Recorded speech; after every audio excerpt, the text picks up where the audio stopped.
Salam, mənim kanalımın gözəl xanımları. Necəsiz? Ümid edirəm ki, yaxşı olarsınız. Mənim bacıqalarım, gətirdiyim göyərti təmizlədim. İstədim sizlərlə də video paylaşım. Əslində qalsa fikirləşirdim ki, mən nə hazırlayım. Çünki təmizlik videoları elə çox baxışı olmur deyə ona görə onu mən çəkmirəm, sözün açığı.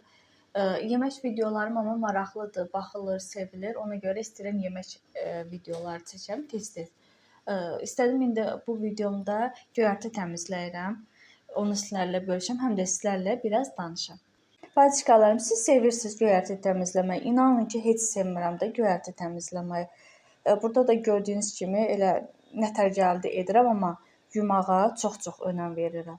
Çünki təmiz olmasa həm mikrobdur, həm parazitlər ola bilər. Yəni istər-istəməz də insanın sağlığına çox ziyandır. Ona görə də mütləq ki, yaxşı yumaq lazımdır. Bir də ki, mən yuduqdan sonra sirkəli suya qoyuram.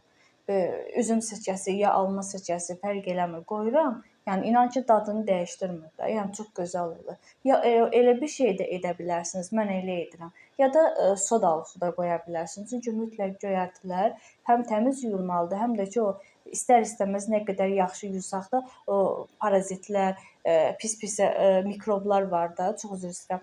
Onlar göyərtinin üzərində olur. Ona görə də mütləq ki, hər hansısa bir vasitə ilə o parazitləri öldürmək lazımdır ki, göyərtimiz təmiz olsun və sağlığımıza da xeyir olsun.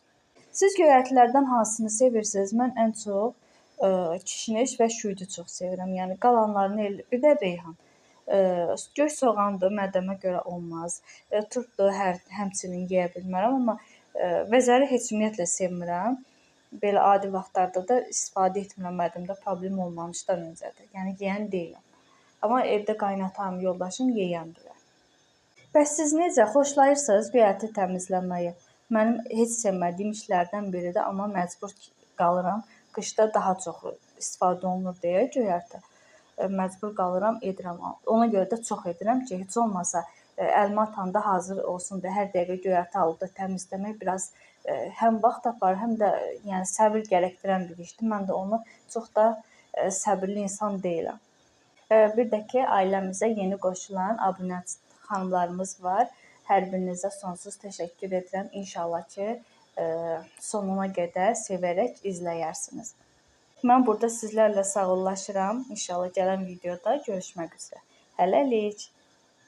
Bu arada inşallah videomu bəyənsəniz, abunə olub like etməyi unutmayın. Hələlik.